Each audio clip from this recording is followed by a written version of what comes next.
esa función. ¿Qué función fundamental recuerdan del hígado? ¿De qué se encarga?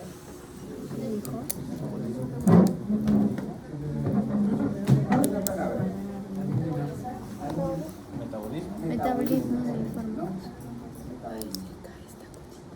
El metabolismo incluye recuerden, dos procesos. Exacto, ¿no? Metabolismo y anabolismo. El hígado hace ambos.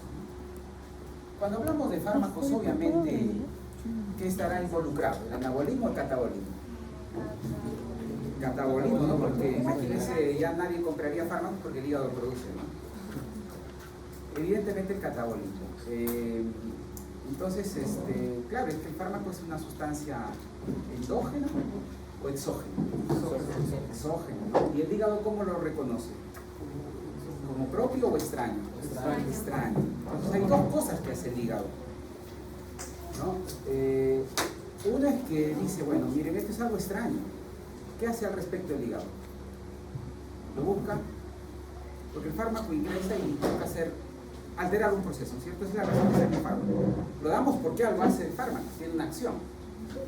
Pero recuerden que el organismo a toda costa busca mantener la homeostasis. Entonces el hígado se da cuenta, ¿no? Dice, bueno, miren, me viene a alterar los procesos. ¿Qué hace el hígado? Lo degrada.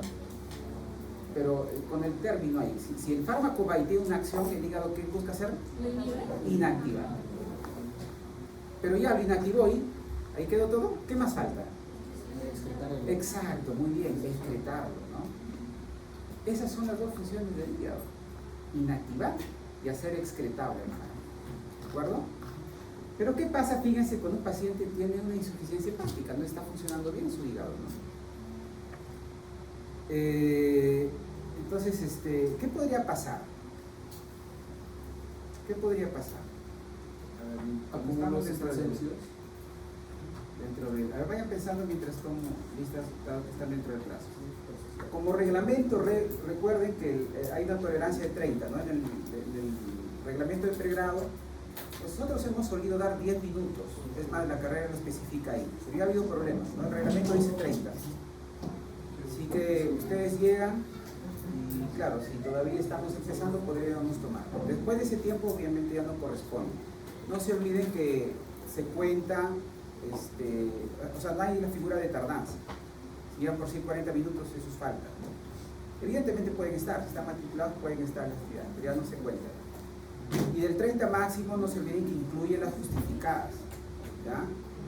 Porque a veces justifican por solución, dicen, están esperando que le pongamos check, ¿no? Pues, o sea, eso es magia, ¿no? O sea, por registrar, asistió, cuando no asistió, eso no es así. Ese 30% por ley, ojo, la ley universitaria. No, un alumno debe asistir, sí o sí, 70% de las actividades, ¿ya? Bien, aclarando ello, entonces vamos a tomar lista los que todavía han llegado dentro del plazo.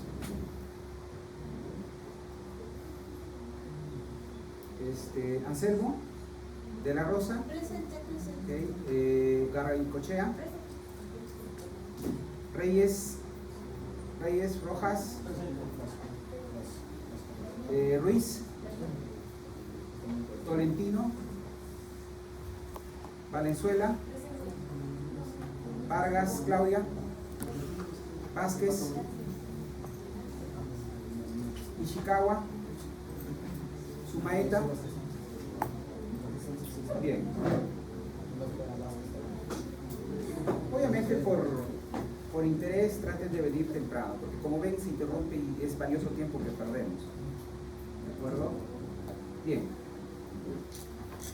Entonces, como ustedes mismos, me alegra saber que tienen sus bases bien establecidos, o han accedido a la biblioteca, a la videoteca. ¿No tienen acceso a la biblioteca? Hay una biblioteca, me contaron los compañeros, del tiempo de las virtuales. Bueno, me alegra saber que tienen presentes las bases que se requieren, ¿no? Eso es fundamental para tener éxito en este curso, ¿no? Traer buenas bases. Van a ver que no hay mucho nuevo, obviamente hay cosas nuevas que van a aprender, pero no todo es nuevo. Es más, la mayor parte de lo que van a necesitar afianzar ya lo aprendieron antes de llegar a este curso. Van a ver que los fármacos pues no son balas mágicas, ¿no? ingresan y hacen algo inédito, nunca sucedido en el organismo, no. Tienen receptores, esos receptores el organismo lo crea cuando leemos una revista que hay un nuevo fármaco y creó ese receptor para ese fármaco. No, o sea, son ya de cierto moléculas, sobre todo enzimas, ¿no? Tanto de membrana, tanto involucradas en procesos sintéticos, catabólicos o regulatorios, ¿no? Etcétera, que existen. Y si nosotros recordamos fisiología, bioquímica, entre otras, por supuesto que ya está. O sea, solo hay que aprender qué es un fármaco que imita esto, listo. O sea, eso es lo nuevo, nada más. Aprender el nombre de la droga y qué hace. El resto se deduce, tanto sus indicaciones como efectos adversos. ¿De acuerdo? Bien, entonces me alegra que tengan buenas bases. Bueno, entonces, ¿qué tendríamos que hacer? Si un paciente tiene crisis hepática y damos, por ejemplo, paracetamol. Ya. Pero ¿sabes qué dice la Academia Americana de Pediatría en pacientes con hepatitis viral tipo A? Es la más frecuente en niños. ¿Cómo tratar la fiebre y dolor? Paracetamol. ¿Se dan cuenta? Entonces, por eso la medicina todavía no se aprende pues leyendo nada más, ¿no? Sino acá en las aulas, ¿no? Con un profesional médico, ¿no? Y que les ayude a ir desarrollando, bueno, afianzando el conocimiento, no impartirles conocimiento, porque el poco tiempo que tenemos acá es limitado. Es encaminarlos, guiarlos, ¿no? Mayor bagaje que ustedes van a acumular, mayor base de conocimientos es propia. Entonces ahí tienen en el sílabo ya sus lecturas obligatorias, sus lecturas recomendadas, hay que ir complementando con todo. No se quede solo con las PPT, ¿perdón? Entonces, ahí está el problema, ¿no? O sea, teóricamente vamos a aprender que es así, pero nos encontramos con situaciones que debemos ir más allá de simplemente recordar una información. No tiene sentido. Paracetamol es hepatotóxico, es más, es el AINE más hepatotóxico. Y si una niña, un niño tiene hepatitis A y tiene fiebre y dolor por esa hepatitis, ¿por qué la Academia Americana me dice que lo recomendable es paracetamol si es el más hepatotóxico de los AINES? Bueno, ahí viene justamente lo que van a aprender mucho, ¿no? Durante este semestre. Es valorar riesgo-beneficio. El fármaco no solo tiene la capacidad de ser algo favorable, sino algo desfavorable también. Y mientras lo favorable supere ampliamente a lo desfavorable, es válido prescribir. No hay forma de garantizar que no produzca. Por eso ahí cuando dice los antivacunas, ¿no? Dicen, no, que la vacuna, no, ¿por qué me tienen que obligar? Yo no quiero. Van publicando que las vacunas han matado más que el COVID. Increíble, ¿no? Nadie dice que las vacunas no causan daño, por supuesto que pasa, pero el beneficio es muchísimo más que el riesgo.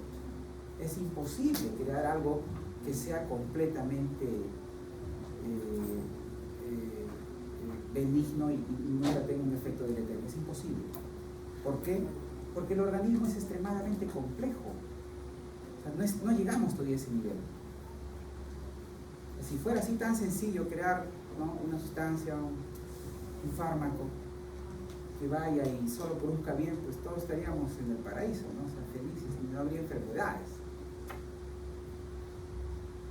¿De acuerdo? No es tan sencillo. Por eso es exigente la carrera, por eso requiere mucha dedicación. El éxito terapéutico es difícil de lograr. Es un diamante, y para conseguir ese diamante, pues hay que pagar el costo. El costo es mucho esfuerzo, dedicación, interés, devoción, y hay que ver la carrera como un arte, ¿no? Entonces les dejo ahí, obviamente lo vamos a resolver al final, ¿de acuerdo? Justamente al final ustedes van a poder reconocer, ¿no? Bueno, este primer tema, las generalidades de la farmacología, abarcando sobre todo farmacocinética. Si nos alcanza por ahí algo, vamos a comentar farmacodinámica para complemente lo que puedan desarrollar después. Comprender los parámetros farmacocinéticos, ¿no?, e inferir su implicancia en la respuesta clínica. Evidentemente influye. En ese caso, por ejemplo, si el paciente tiene un problema hepático, le damos un fármaco que sabemos debe metabolizarse mucho. No todo fármaco se metaboliza, ¿no? No todo fármaco se metaboliza. Ya vamos a explicar eso. Pero si se metaboliza, obviamente hay que saber, ¿no? Si le podemos causar más probablemente bien que daño, podría ser que le demos, como en este caso en la Academia Americana, ¿no? Evidentemente sí lo recomienda, ¿por qué es? Porque según estudios, más es el beneficio que el riesgo, ¿no? Y uno podría decir, ¿y por qué los que son menos hepatotóxicos no lo recomienda la Academia Americana? Porque tiene otros riesgos, ¿de acuerdo?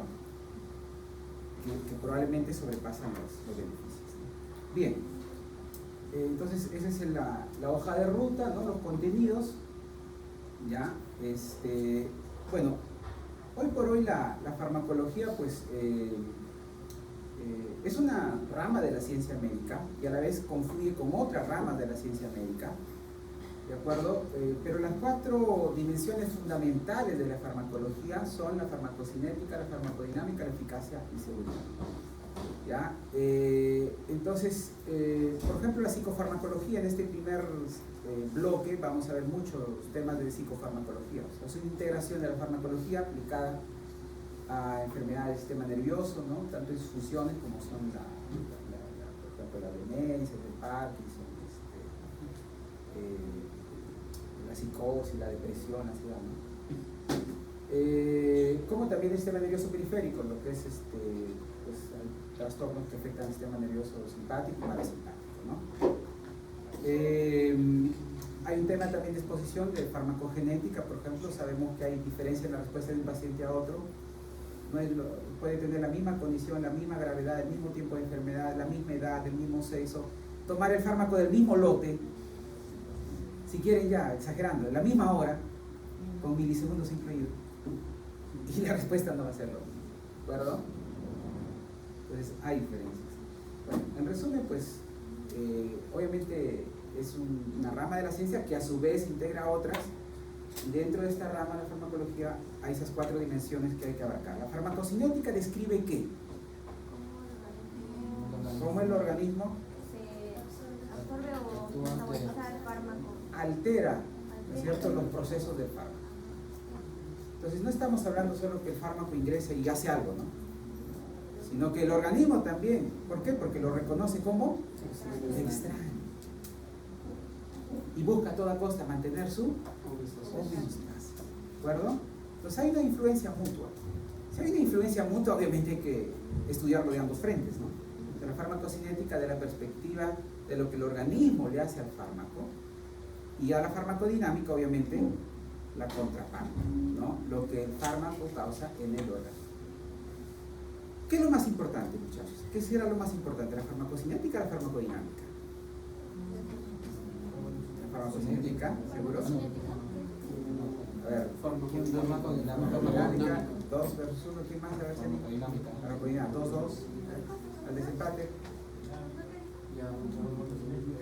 Es imposible, ¿no?, definir, o sea, no podríamos decir cuál es más importante, porque la farmacodinámica, claro, describe la acción, y ciertamente la razón de ser de un fármaco lo damos ¿por qué? ¿Porque el organismo le hace algo al fármaco o porque el fármaco hace algo al organismo? Porque el fármaco hace algo, esa es la razón de ser del fármaco.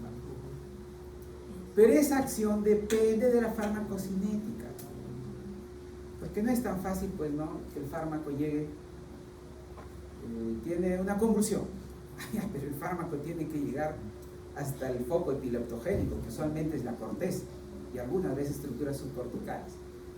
Pero si no llega ahí, y es fácil llegar al cerebro, ¿quién se antepone? La barrera. La barrera hematosférica. ¿Por qué le llamamos barrera?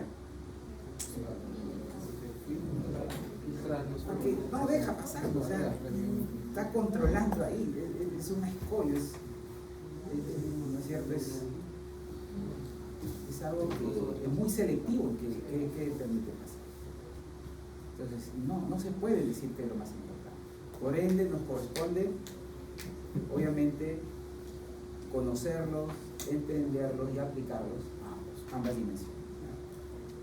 ¿Y la eficacia? ¿Qué es la eficacia? ¿Qué tan eficaz es el fármaco con respecto a...? ¿Cómo tú medirías la eficacia, por favor? ¿Cómo sabrías que un fármaco es eficaz o no es eficaz? ¿Cantidad de dosis? Pero la dosis ya viene, ¿no? O sea, el fármaco, viene ahí con su papelito y dice, no, dosis, y ustedes acá también van a ir aprendiendo dosis, ¿no? La dosis ya la sabes. Y te dicen, bueno, tienes que darle dentro de esa dosis, ¿no? El tiempo en el que ayuda la Un actuación. efecto rápido o lento. Bueno, hay fármacos que tienen un efecto rápido, hay otros que tienen un efecto lento. Para emergencias, obviamente, utilizaré lo rápido. La duración del efecto, los días. No, ¿cómo mido la eficacia? A ver, 10 de ustedes tienen dolor. ¿Cómo saben que un fármaco es un buen analgésico? El porcentaje de personas. Exacto. ¿Cuántos mejoran? ¿Es cierto? ¿Y eso cómo lo medimos? ¿Lo medimos dónde? ¿En laboratorio? ¿Lo medimos en animalitos? ¿O lo medimos en pacientes? Una población. En pacientes. Quiere decir que cuando yo quiero conocer la eficacia de un fármaco, ¿qué tengo que revisar?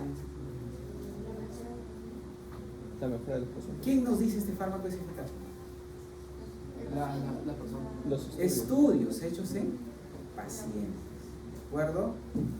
¿Y esos estudios dónde están publicados? ¿En los libros? En las revistas. ¿De acuerdo? Y hay que estar actualizándonos constantemente. O sea, lo que le vamos a impartir acá no es que ahí quedó ya ese farmacología. Desde ya les digo, no me crean. Y no he venido aquí para convencerlos.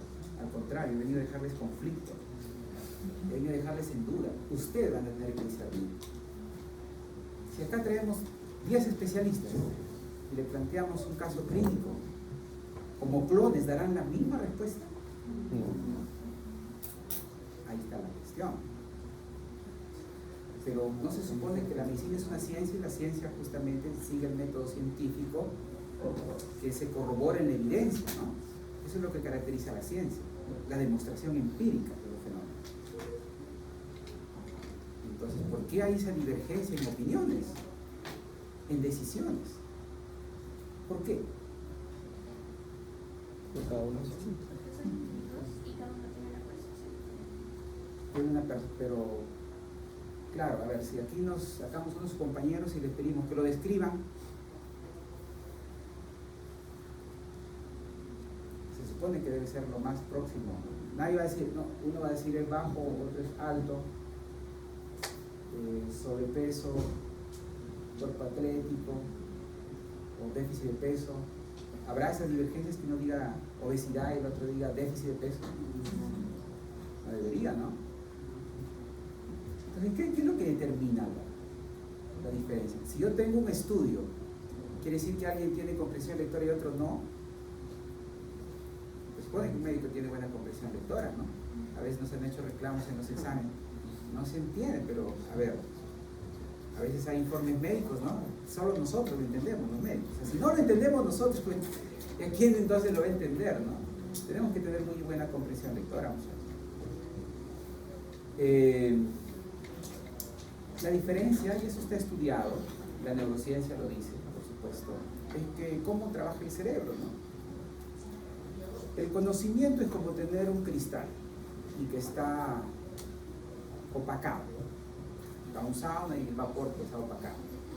Entonces, yo cuando conozco algo limpio una parte de una unidad, ahora veo completamente. Hay otro que no limpió esa parte, limpió otra parte, pero el resto quedó mutilado. Y si su tratamiento es así, salpicado, dejando vacíos, estudiando solo para el examen, por ejemplo,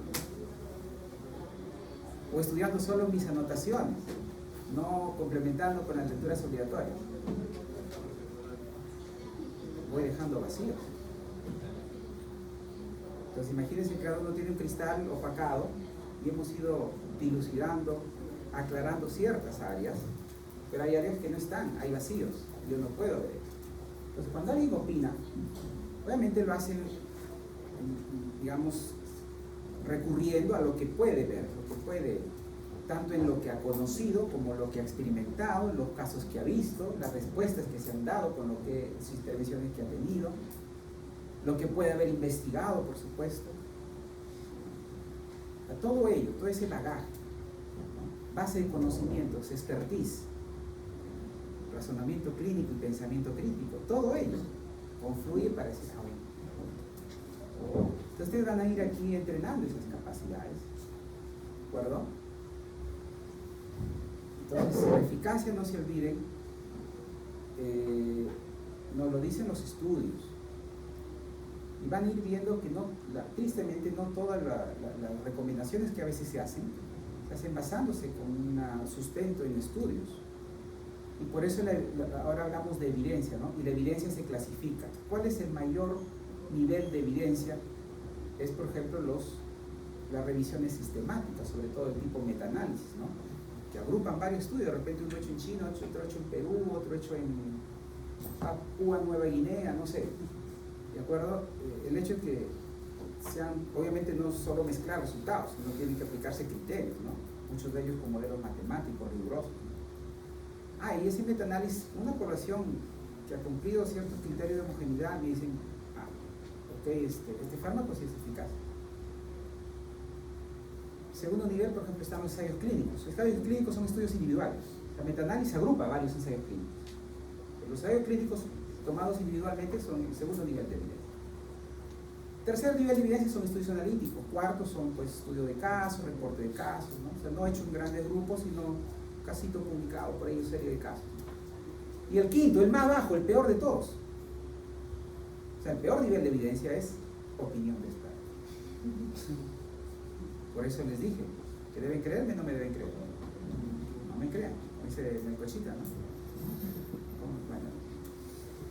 Entonces, es que ustedes deben configurar esas capacidades, ¿ya? Ustedes tienen capacidad de crítica, de acuerdo al pensamiento crítico, justamente a esa recomendación de la APP, ¿no?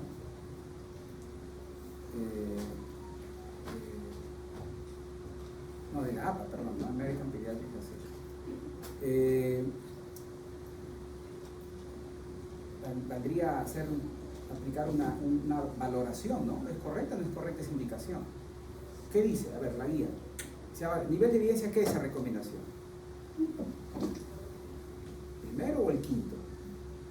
Si es quinto, significa recomendación externa. Pero si hay evidencia, cuanto mayor sea el nivel de evidencia, es más fehaciente esa recomendación. Ustedes pueden tener la confianza en recurrir a esa recomendación. Ya no estamos más en la era del protocolo, que alguien les dice qué hacer y ustedes solo tienen que memorizar un algoritmo. Ya, si viene así, le doy esto, si fuese así tan sencillo la medicina, ya nos hubieran reemplazado maquinitas expendedoras, ¿no? Claro. ¿Qué edad tiene? Sexo. Cáncer. Salió la pastilla. ¿Ya para qué médicos entonces? Si fuera sencillo, ¿no? Entonces, afortunadamente no lo es, porque ya con el advenimiento de la inteligencia artificial, que obviamente se conecta a toda la base de datos y puede analizar, ¿no? Con sus algoritmos, información actualizada. Todavía, afortunadamente, o sea, ustedes no se sientan abrumados con que la medicina sea difícil, siéntanse más bien afortunados. Eso significa que todavía vamos a tener empleo, ¿no? ¿De acuerdo? Bueno, entonces esa es la eficacia, ¿de acuerdo? Para sus exposiciones, por ejemplo, en práctica en aula, cuando tengan que ver esa partecita de eficacia es full artículo. Ya, miren, me tocó hablar de anticonvulsión. Ya, ok. El estudio me dice, convulsiones generalizadas, ¿qué es lo mejor? Contrastamos con la guía. Miren, la guía dice que esto es primera línea. A ver, ¿hay estudios que avalan eso? Pero también hay que tener cuidado con los estudios, porque hay estudios de 10 pacientes, hay estudios de 10.000 pacientes, ¿no? Hay estudios que no han hecho aleatorización, ¿no? Hay estudios que sí lo han hecho, ¿no? Doble ciego, hay hasta triple ciego, ¿no? En fin, triple ciego es cuando el sponsor tampoco sabe. Una cosa es que el paciente no lo sepa, o el investigador no lo sepa, y otra es que el organismo que hace sponsor de ese estudio, usualmente un laboratorio, ¿no? Tampoco lo sepa, ¿no? Sino un tercero, un cuarto, una institución independiente. Bueno, ese es el triple ciego. Y la seguridad, obviamente lo mismo, ¿no? O sea,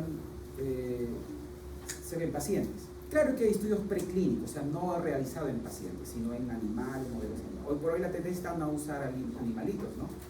Antes, por ejemplo, yo he sido coordinador, como les comenté, hasta el semestre pasado, y he estado 8 años, ¿no? En el curso. hemos el laboratorio usado hasta el año 2020, no, hasta la pandemia, perdón, o sea, cuando retomamos la pandemia creo que sí llegamos a usar un semestre todavía animalitos, pero de ahí ya no. ¿Por qué? Porque obviamente al igual que nosotros tenemos derechos, todo ser vivo, ¿no? Tiene sus derechos, y a menos que sea para estudios que se publiquen, pues no está permitido. Entonces ya alineándonos con las tendencias actuales, obviamente ya no usamos modelos animales, ¿no? Pero ciertamente en los laboratorios todavía lo hacen, ¿ya? Aunque cada vez se están desarrollando cultivos celulares, modelos bastante sofisticados, ¿ya? Con polímeros, con nanoingeniería. O sea, es un campo que se está abriendo y está avanzando de manera que es increíble, ¿no? Ciertamente la tendencia va a ser que cada vez no usemos ningún ser vivo, ¿no? Y quizás si es ser vivo, serán células. Ahora incluso está creando redes neuronales, ¿no? El otro día leía un artículo que decía que, por ejemplo, en las computadoras, ustedes saben que con grandes computadoras, ¿no? Los grandes procesadores que tienen los gigantes tecnológicos, ¿no? Consumen extremadamente mucha energía, ¿no? Nosotros, pues, no. ¿Qué han almorzado ustedes, muchachos? ¿Todavía no han almorzado? ¿No? Hemos empezado 2:30, ¿sí? No tienen que cuidarse, no se castigan. ¿Ya? Yo lo que hago, yo sé que es eso, pero anden con sus frutos secos. ¿Ya? ¿Conocen los frutos secos? Cómprese ahí, vienen en cositas con almendras. ¿Ya? Esos son superalimentos. Están familiarizados con los aventureros, ¿no? de países desarrollados, usualmente se recorre todo el mundo, ¿no? Y como ustedes por sí saben, van a salir en diciembre de vacaciones, ¿no? En otros países salen y dicen, que me voy a Sudáfrica. Te dicen acá, bueno, voy a ir a rotar a María Auxiliadora. No, allí dicen, me voy a ir a rotar, ¿no? a una fundación en Sudáfrica. El otro dice, me voy a ir a Mongolia, ¿no? Son bien dramáticos en sus opciones, porque les gusta tener experiencias, ¿no?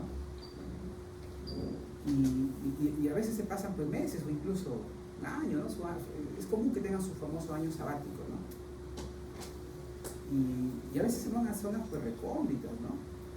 Y no siempre se adaptan a la cultura culinaria, por ejemplo, ¿no? Y exploran, y no solo en campo médico, hacen todas las áreas.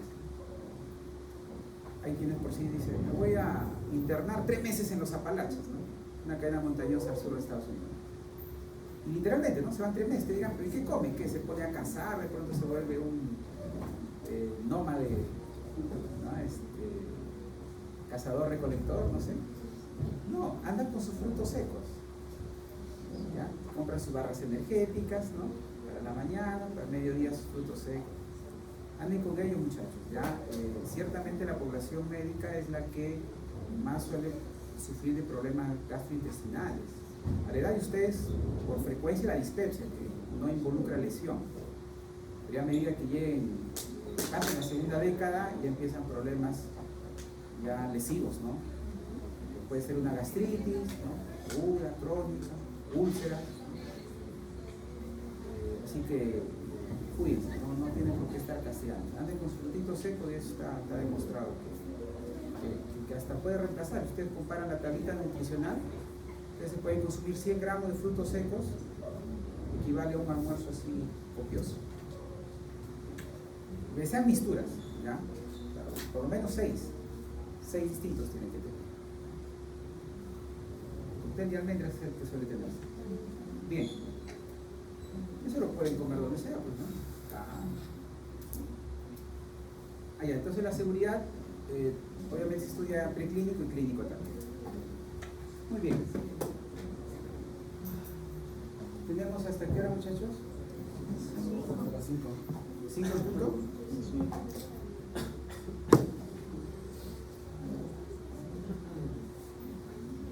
Bien, entonces bueno, hacer la diferenciación entre fármaco y medicamento. Bueno, fármaco es una sustancia química, ¿no? Y ustedes saben que una sustancia química puede ser un átomo, pero también una molécula. Obviamente los fármacos generalmente son moléculas, pero también hay fármacos que son átomos nada más, ¿no? Por ejemplo, calcio, ¿no? Claro que no viene calcio puro, ¿no? Viene usualmente en una sal diluida, ¿no? Carbonato de calcio, citrato de calcio. Pero al final lo que se absorbe, lo que es la parte terapéutica es el calcio, ¿no? Pacientes con osteoporosis. Pacientes con acidosis, ¿qué le ponemos? Bicarbonato, ¿no? Ya esta es una molécula que tiene más de un átomo, ¿no? Tiene hidrógeno, carbono y oxígeno, pero una molécula pequeña. Pero ahora sí, por ejemplo, lo comparamos con macrólidos. ¿Por qué creen que le llaman macrólidos? Son unos antibióticos, ¿no? Como la citromicina. Son macromoléculas, o sea, tienen alto peso molecular. Bien, ahí tenemos, por ejemplo, el susalicilato de bismuto. Es una sal de bismuto. Miren, tremenda molécula para que solo aprovechemos ¿cuál? Al bismuto. O sea, la parte útil de esa molécula es el bismuto. Pero en todo caso, a ver, ¿por qué es necesario así conseguir sustancias que tengan, o sea, ¿por qué no darle bismuto solo? Bueno, es como si dijéramos, ok, tiene anemia, pues demos un trozo de hierro, ¿no? No es así, pues así no funcionan las cosas, ¿perdón? Entonces quiere decir que tiene que haber una formulación. Entonces no solo va a estar el principio activo, el que hace el efecto, sino va a haber otras sustancias que le llamamos excipientes, ¿ya? Fármaco, entonces, es lo que conocemos como el principio activo, la sustancia química que produce el efecto.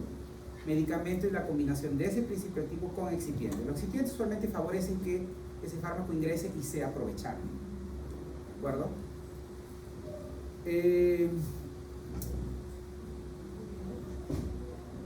Muy bien. El fármaco obviamente tiene varias características, y solo están algunas, ¿no?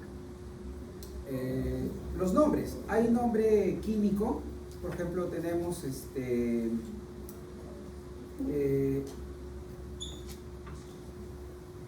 un ejemplo ahí, pero es poco práctico, ¿no? Imagínense, mire señora, le voy a recetar el 1,3,6,7 7 horas. No tiene mucho sentido, ¿no? Entonces, los laboratorios, cuando crean el fármaco, bautizan, por así decirlo, a esa sustancia con un nombre. Usualmente hay un solo nombre genérico, pero hay excepciones, por supuesto. Por ejemplo, aquí conocemos el paracetamol. Ustedes van a Estados Unidos y quieren recetar paracetamol. Bueno, le podrían escribir la receta, el paciente no va a encontrar paracetamol. Acetaminofén. Igual salbutamol, ¿no? Albuterol. ¿De acuerdo? Igual metamizol, dipirona. No lo van a encontrar con este álbum, ¿ya?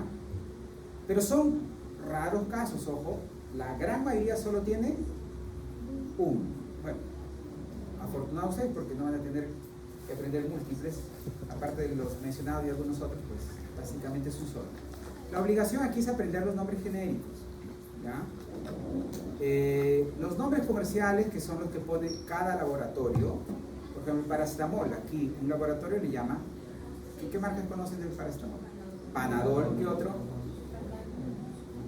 Afebril, Supracal, ¿no?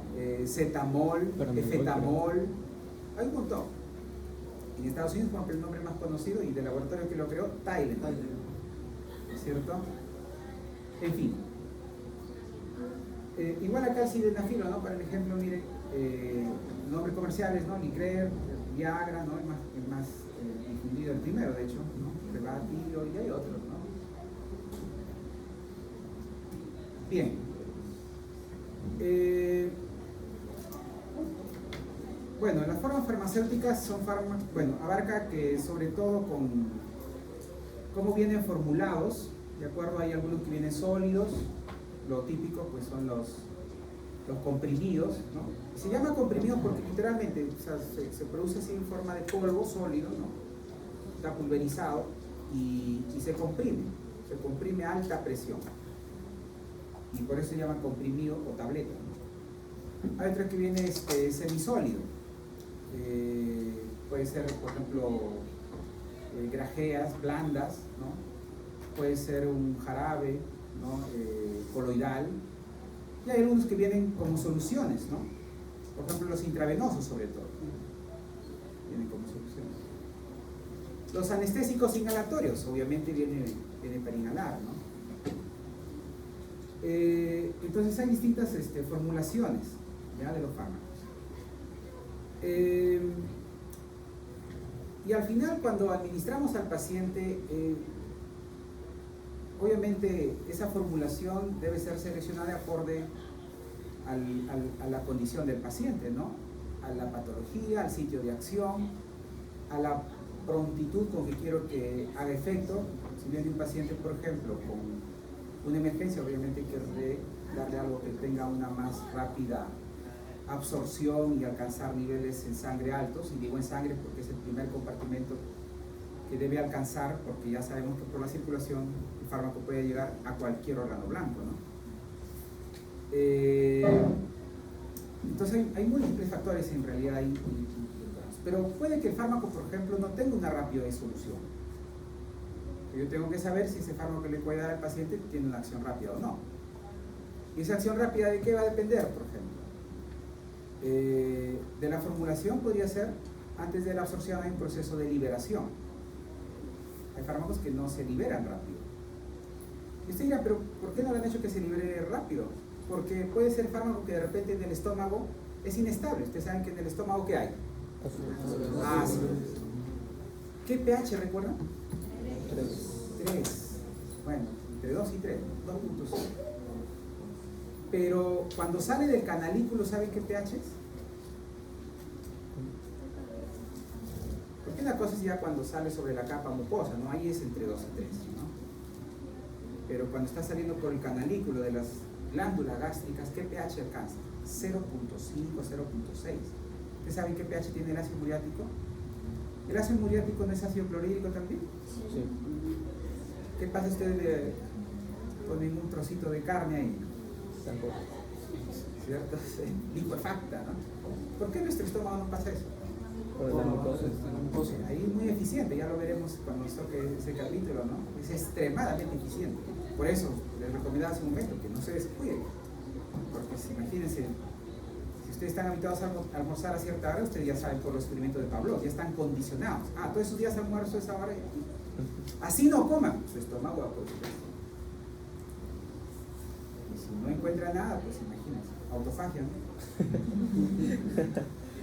Así que cuidado, muchachos. Bien, entonces a veces deliberadamente a ese fármaco hemos tenido que ponerle una cobertura entérica para evitar que el ácido lo dañe. Las cápsulas, por ejemplo, es para eso. Todo fármaco que ustedes vean en cápsula esa cápsula viene para protegerlo de la inactivación que puede causar el ácido. ¿De acuerdo? Bien. Obviamente depende de la dosis, ¿no?, de la potencia. Bueno, y eso ya lo van a hablar en farmacodinámica, y hay que hablar de eficacia y potencia, no solo de potencia, sino de eficacia también. La farmacocinética, farmacodinámica, claro, la farmacocinética abarca pues 4 mecanismos, ¿no? Absorción, distribución, metabolismo, excreción, ¿no? Si un fármaco, por ejemplo, el aciclovir, ¿no?, se da para infecciones por virus del herpes, ¿no? El problema es que es muy metabolizado en hígado. Si lo tomamos por vía oral, primero, ¿dónde llega? Por la circulación portal, obviamente va a llegar primero al hígado. Y de ahí pasa a la vena cava inferior y de ahí recién a la circulación sistémica, ¿no? Bueno, el corazón y a la circulación sistémica. Entonces, este es el problema, ¿no? Es muy metabolizado en hígado, en el hígado. Entre el 10 y 30% nada más llega a la sangre. O sea, entre el 70 y 90% del aciclovir se eliminó completamente, se inactivó a nivel del hígado. Por eso al metabolismo hepático de todo fármaco que se administra por vía oral también le llamamos, porque si primero pasa por el hígado, ¿cómo le llamamos? Primer paso hepático. Efecto del primer paso. Y eso es justamente la farmacocinética. La farmacocinética describe cómo el hígado pues inactiva el fármaco. Es por eso que se ha creado una prodroga. O sea, para que el hígado no inactive a las drogas, sino más bien lo active, se ha creado el Val-aciclovir, Val de valina, aciclovir, pues el mismo antiviral. Entonces ahora se llama valaciclovir. Pues cuando pasa por el hígado hidroliza, pero ya la droga pasó, ¿no? Ya no tiene tiempo de seguir metabolizando. Eventualmente lo va a metabolizar, pero es ya con más vueltas, ¿no? Pero ya logramos ahí 60% de disponibilidad. O sea, ya no miren, ya no solo 10 a 30 alcanzará la circulación sistémica, sino hasta 60%. Eso hace el conocimiento, ¿no? Ustedes saben, el hígado busca destruir al fármaco. Pero como yo tengo conocimiento, le voy a engañar al hígado. Le voy a hacer creer que está inactivando la droga, pero en realidad lo está activando. Doctor, había escuchado que si un fármaco sea sublingual, llega a más rápida circulación sistémica. La sublingual es una de las vías rápidas, ¿no? Y ciertamente ustedes recordarán anatomía. Si yo lo pongo sublingual, ¿pasará por el hígado? ¿Cierto? No. Sería Por eso drena pues ahí de la vasculatura, ¿no? Al sistema yugular, ¿no? La brachiocefálica y acaba superior, ¿no? Entonces no pasa por circulación portal, no sufre efecto de primer paso. Por ejemplo, para una angina, ciertamente, nitroglicerina lo damos por vía sublingual o vía intravenosa, son las dos únicas vías. ¿Qué pasa si lo damos por vía oral? Eventualmente hay nitratos por vía oral, ¿ya? Pero ciertamente su disponibilidad no es buena y no lo damos para un dolor que está presente, sino para prevenir. ¿Ya? Por ejemplo, el mononitrato isosorbide es un nitrato que lo damos para prevenir episodios de angina crónica. Si un paciente viene con una sospecha de un IMA, ¿no? Un síndrome coronario agudo, no le podríamos dar vía oral, ¿de acuerdo? Bien, factores relacionados al paciente, claro, la edad es distinto, ¿no? La dosificación, la presentación, incluso, ¿no? Para un recién nacido que para un anciano, que para un adulto joven, evidentemente, ¿no? Una gestante, igual, la patología, por supuesto, ¿no? Hay pacientes que, por ejemplo, pueden tener una aterosclerosis en los vasos de la circulación espláctica, ¿no? Las arterias mesentéricas. No van a poder absorber bien el fármaco. Hay drogas que contraen las arterias y evitan también la absorción, por ejemplo, ¿no? Limitan, porque cuando se absorben las sustancias, ¿a dónde pasan? A la circulación, obviamente. Hay pacientes que pueden tener problema renal, así como el ejemplo que dábamos para el hígado, ¿no? Va a repercutir, porque la droga se va a acumular en el organismo. En fin. Preferencia al paciente, claro. Pacientes que dicen, bueno, tremenda cápsula, no. Suelen venir pacientes así, ¿no? Mucho más ahora que estemos un poco, digamos, que hay cierta condescendencia, ¿no? Entonces, los padres son más condescendientes con los hijos, ¿no? Por ellos, pues todos los hijitos pues, siempre serían sus hijitos, ¿no? A veces hay una aprensión y, por ejemplo, yo a menudo encuentro adolescentes, se supone que a partir de los 10 años pueden tomar cápsulas y píldoras, ¿no? No, pero los jarabes vienen con dosis para niños pequeños, pues. O sea, para darle jarabe tendríamos que darle medio frasco cada 8 horas. No tiene sentido, ¿no? Entonces, a veces hay esa preferencia y pues ¿cómo hacer si no hay jarabes para adultos? Pues usualmente, ¿no? Hay algunos ciertamente, pero usualmente son para los niños. Hay pacientes que tienen pues pavor a los inyectables, ¿no? Imagínense. Y si viene una emergencia, ¿no? Inyectable es una de las vías. Todo lo que es parenteral, es decir, parenteral les puede hacer recordar arete, ¿no? Y eso es el intravenoso, el intramuscular, el subdérmico, el intradérmico, ¿no? Son de los más rápidos, ¿no? Sobre todo el intravenoso, pues, va de frente a la circulación. Pero hay pacientes que no, ¿no? En fin. A veces no tiene que ver mucho con la formulación, sino con la simplicidad del régimen. Por ejemplo, para hipertensión, las guías no recomiendan dar captopril para el manejo crónico. ¿Por qué? Porque es el IECA que tiene más corta duración de acción. En el lápiz. O sea, imagínense un abuelito que a la justa recuerda tomar su pastilla, tenga que recordar que lo debe tomar 3 veces al día, o 2. Puede dar un fármaco que, enalapril, que sea 1 o 2 veces nada más. Y otro que siempre se da solo una vez, como el telmisartán. Solo una vez se da. O sea, hay que simplificar. En fin. El costo, en cuanto a los factores farmacotécnicos, ¿no?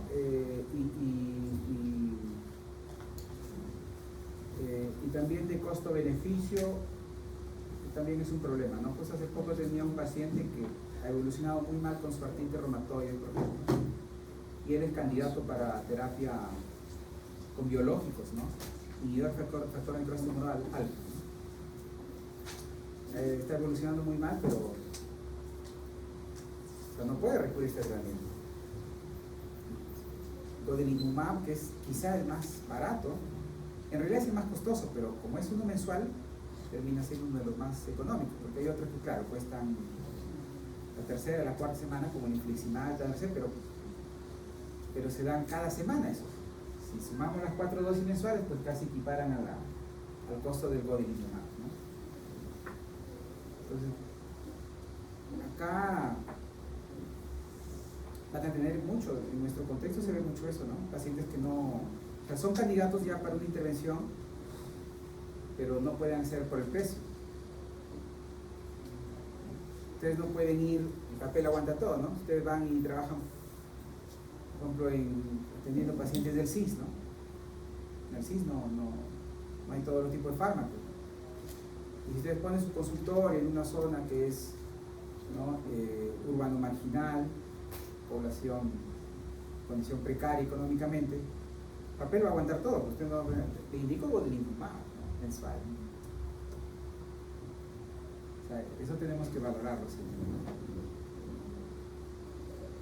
Ahora, hay fármacos que aquí en Perú, tristemente, o sea, es algo que no es ideal y ustedes deberían aprender la medicina científica, ¿ya? A veces acá seguimos usando fármacos que en otros países ya no se usan. En un momento mencionaba la dipirona, el metamizol, ¿no? No solo se usa, sino es uno de los favoritos acá, ¿no? Las mamás, dale paracetamol, no, doctor, el paracetamol no le hace nada, ¿no? Quieren de frente el metamizol. El metamizol produce agranulocitosis, ¿no? El hijita tiene un cuadro infeccioso y le produce agranulocitosis, equivale a inmunodeprimido, ¿no? De repente era viral, pero como le dio metamizol y produjo agranulocitosis, ahora le dijo pues una neumonía, ¿no? Bacteriana ya. En otros países ya no se usa dipirona, ¿no? Está descontinuado en varios países. Por esa razón. Acá lo siguen usando y es uno de los preferidos. Hay pensamiento crítico, ¿no? Entonces, y así, ¿no? O sea, ustedes van a ver aquí, obviamente, sobre todo los fármacos que ciertamente más están disponibles y que vamos a ir acotando a medida que avancemos, y vamos a ir diciendo, aquí hay, no hay, pero conózcanlos, ¿sí? Para que ustedes estén familiarizados, porque ciertamente, por ejemplo, el semestre pasado enseñábamos que de los nuevos antidiabéticos, ¿no?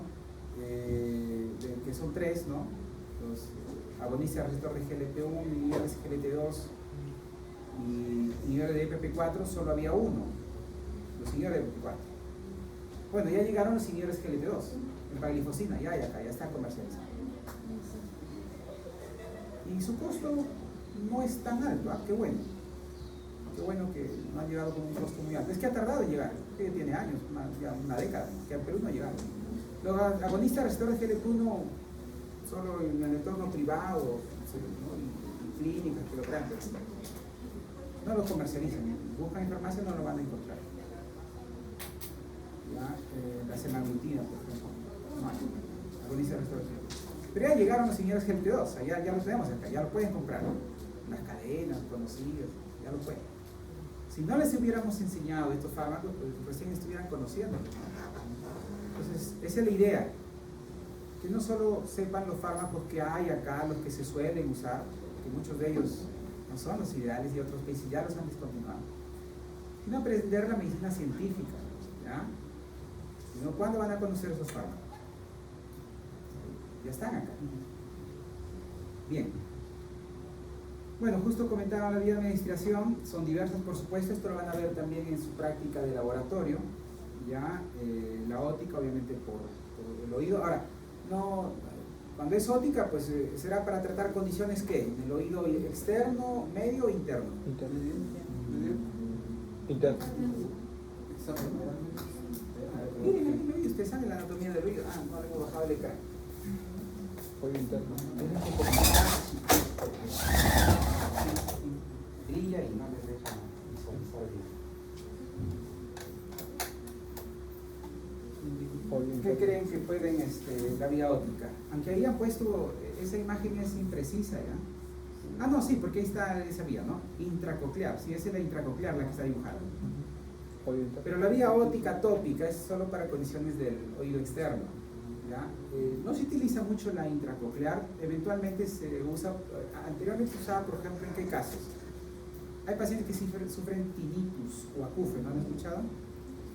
Una percepción de un sonido tipo pitido o a veces como rumor de un motor, o bien intensos. Hay pacientes que lo tienen tan exagerado, tan exacerbado que es, no, o sea, no tienen calidad de vida. Imagínense ustedes que están ahí sentados tratando de entender y un motor jet de avión está al costado, sonando ahí. O sea, eso no es calidad de vida. Entonces, ¿qué se hacía? Se inyectaba aminoglicósidos, streptomicina, que es ototóxico, sus efectos adversos principales es ototoxicidad, daña al órgano de Corti. ¿Qué es el órgano de Corti? Recuerden. Nos permite la audición. Claro, es el órgano sensitivo mismo, ¿no es cierto?, de la audición. Está ahí como una lengüita, ¿no? Cuando vienen las ondas, ¿no?, a través del laberinto membranoso, ¿no?, lo hace vibrar, ¿no? Y modula la permeabilidad de ese epitelio ciliar, ¿no? Y abre canales y eso es por emisión y por el nervio. Bueno, ese órgano es dañado por esa aminoglicósido. Todo lo que se hacía es inyectaba streptomicina para dañar el órgano de Corti. O sea, cambiábamos una sordera, un tinnitus o acúfeno por una sordera. Pero claro, pues ya la sordera, pues, o sea, ahí al otro lado, raramente afecta a ambos, ¿no? Pero ya del otro lado, pues normal, ¿no? Ya deja de percibir. Bien. Bueno, por vía nasal, ciertamente, sí, hay, ¿no? Spray nasal. Spray nasal, por ejemplo, se utiliza para rinitis alérgica, ¿no? Corticoides. Gotas nasales descongestionantes, por ejemplo, ¿no? Agonistas alfa-1, ¿no? Nafasolina, por ejemplo, se utiliza para... Ustedes saben que hay moco y hay congestión, son dos cosas distintas. Ambos tapan, pero a veces se han sonado bien y siguen tapados. Y si lo ven también hinchada la mucosa que recubre los cornetes, el tabique, ¿no? ¿Y eso por qué? Porque los vasos se han constreñido y se han dilatado. Se han dilatado, y al dilatar un vaso aumenta su permeabilidad. Y al aumentar la permeabilidad, ¿qué sale? Líquido. ¿Hacia dónde? Hacia el intersticio. ¿Hacia afuera? ¿Una pileta? No, al intersticio. Y eso obviamente hincha el tejido. Eso es lo que llamamos hinchazón o edema, ¿cierto? Y por eso está tapado. No es solo el moco, es el edema. ¿Qué hay que hacer entonces? Si todo el problema empezó con qué? Con la vasodilatación, lo que hay que... Hay gotitas también de nafasolina. Igual para el ojo, ¿ya? También que hacen lo mismo. El ojo rojo por congestión también, ¿no? Por fenómenos alérgicos, irritativos, lo mismo. Se ve rojo porque los vasos han dilatado, se han llenado de sangre y eso le da el aspecto rojo. Bien, supositorios ya no se utiliza mucho, incluso en la población pediátrica, que era donde más se utilizaba. Pero por ejemplo el metamizol que mencionábamos, ¿no? Hay en supositorio, ya, hay, para hemorroides sí, hay, ¿no? Hay geles, jaleas, cremas, ¿no? Ungüentos incluso, ya, en vaginal, pues acá le llaman óvulos, ¿no? Óvulos ya, no sé por qué, es el único país, creo que no he encontrado en otro país referencias que le llamen óvulos, ¿no? Simplemente le llaman vaginal tablets, ¿no? O bueno, de acuerdo al idioma, pues, ¿no? Pero acá le llaman óvulos, ¿no? Pues familiaricen porque le llaman óvulos. Y bueno, son vaginales, ¿no? Intravenoso, estos son los parenterales, ¿no? Intravenoso, intramuscular, subcutáneo, intradérmico, intraarterial ciertamente también hay. Intraarterial no hay muchos ya, ojo, obviamente es más suave el intravenoso. ¿Por qué ustedes dirán no hay intraarterial mucho? Porque las arterias tienen fenómenos vasomotores. Recuerden que hay reflejos vasogénicos, miogénicos, ¿ya? Neurogénicos. Cuando el vaso se pincha, se deforma, aumenta la presión, ¿no? O se contrae o se dilata, puede haber una alteración también de la función endotelial, ¿no? Una disfunción endotelial, etc. O sea, tiende a irritarse la arteria, así que no hay mucho fármaco intraarterial, eventualmente lo hay, pero no mucho, la mayoría es intravenoso. Intratecal sí, también hay. ¿Qué significa intratecal? A los ventrículos cerebrales. ¿Ya? Ocular, bueno, están las gotas, es lo común, ungüentos, ya no se utilizan mucho, y si se utilizan en la noche, porque obviamente los ungüentos tienen una base oleosa, los ungüentos. ¿Ya? O sea, ¿cuál es la diferencia entre crema y ungüento? Que la crema no tiene una consistencia oleosa, o sea, aceitosa, y el ungüento sí. Pero imagínense aplicar algo oleoso, le deja borroso, pues en el día no se aplica esto, se aplica en la noche. Y si se aplica en el día hay que hacer oclusión del ojo porque el paciente no va a ver. ¿No? Bien, oral pues es lo común por la practicidad, ¿no? No requiere que nadie les explique, en teoría, pero hay gente que sí, ¿no? No, hay gente que de hecho se atragantan, se aspiran, se va a sus bronquios. Terrible, sobre todo ancianitos, ¿no? Porque tienen un cuello muy corto, ¿no?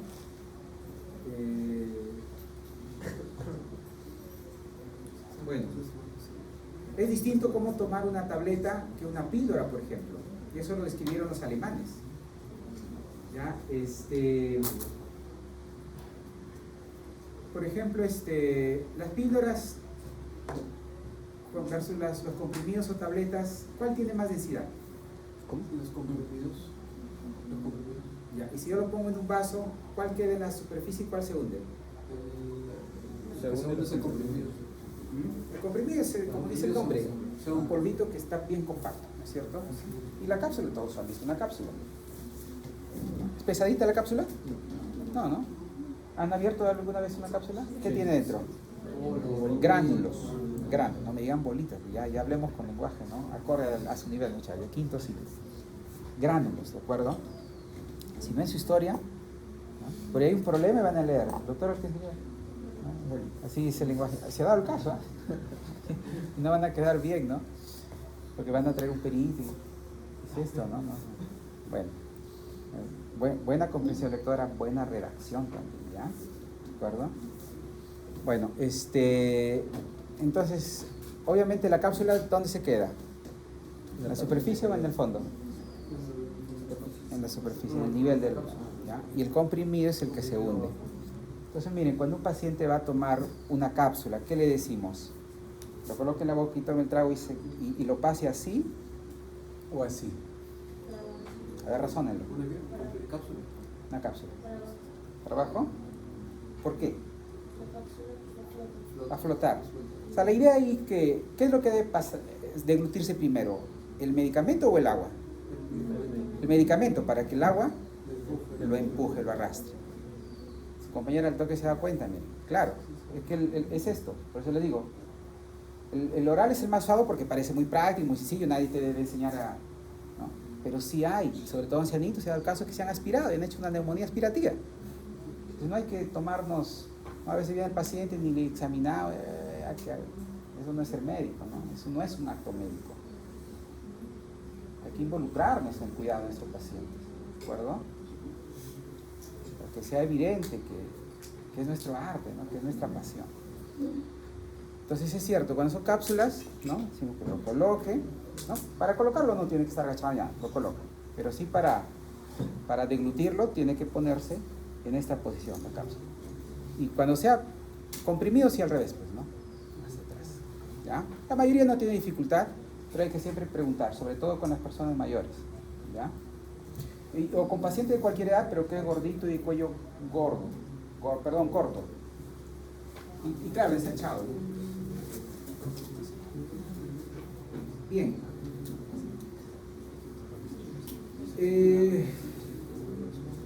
Ahora,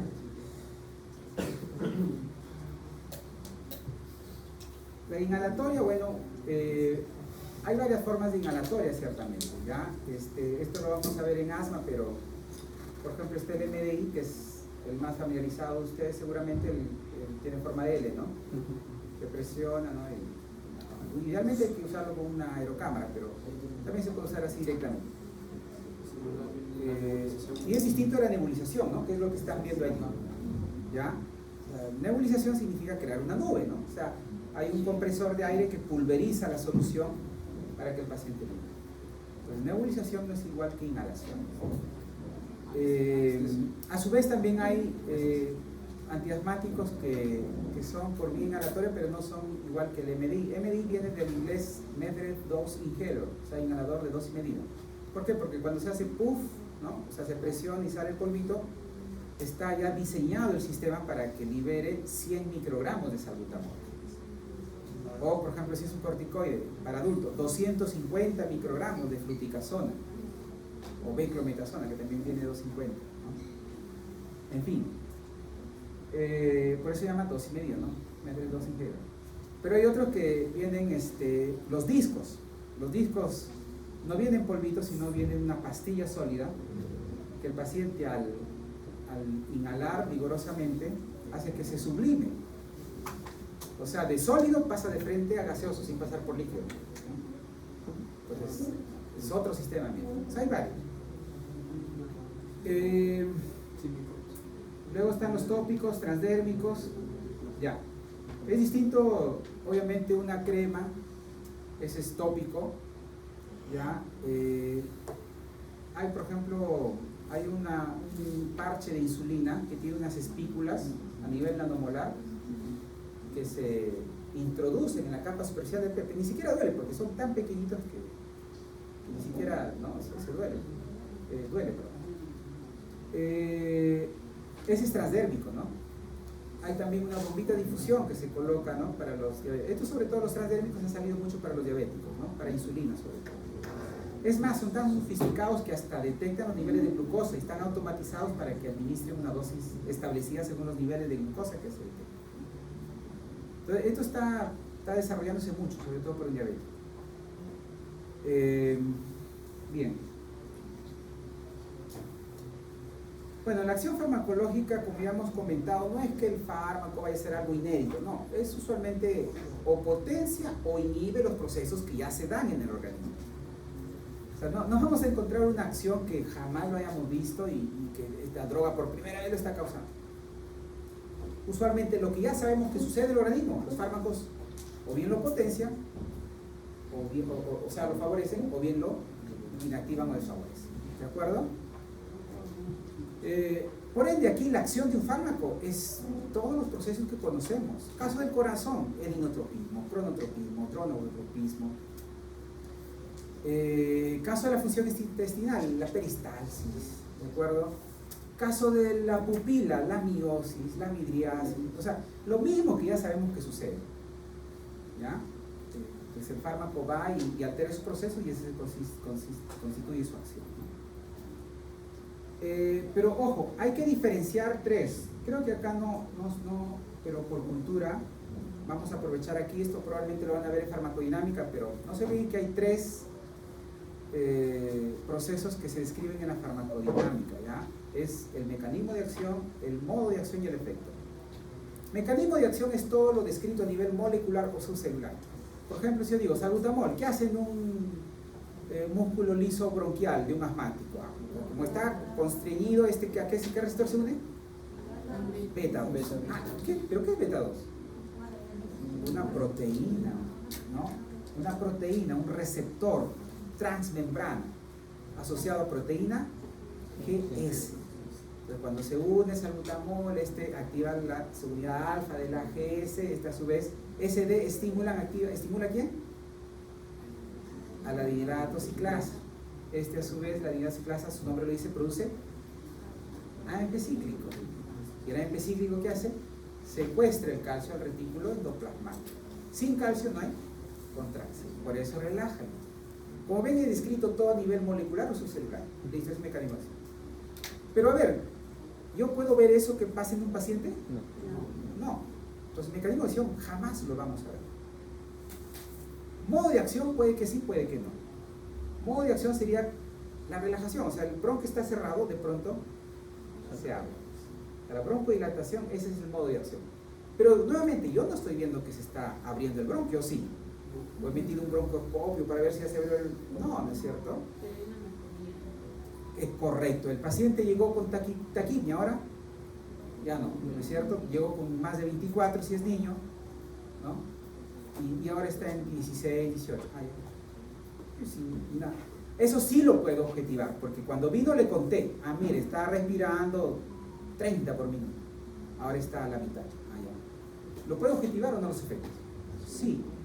Ahora ustedes dirán, solo por así, por mirar, examinar, auscultar. No, también puede ser por examen clínico, ¿no? Pido, artritis reumatoide, miren cómo está el PCR, 20, ahora está en 3. Lo estoy objetivando. O sea, puede que sea por examen físico, laboratorial, imagenológico también, ¿no? Miren, está todo radiopaco por la neumonía, ahora está limpio. También, ¿no? Aunque no suele pedir una placa, ojo, se aprovecha decirlo, pero como ejemplo les puedo. Bien.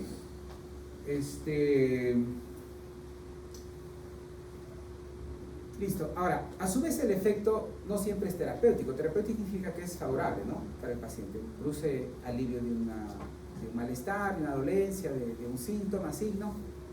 Pero también tiene efectos indeseados. O sea, el efecto terapéutico es el efecto que queremos que suceda. ¿Ya? Todo lo demás se llama efecto indeseado. Claro, si el efecto terapéutico es el que queremos que suceda, todo lo demás se llama efecto indeseado.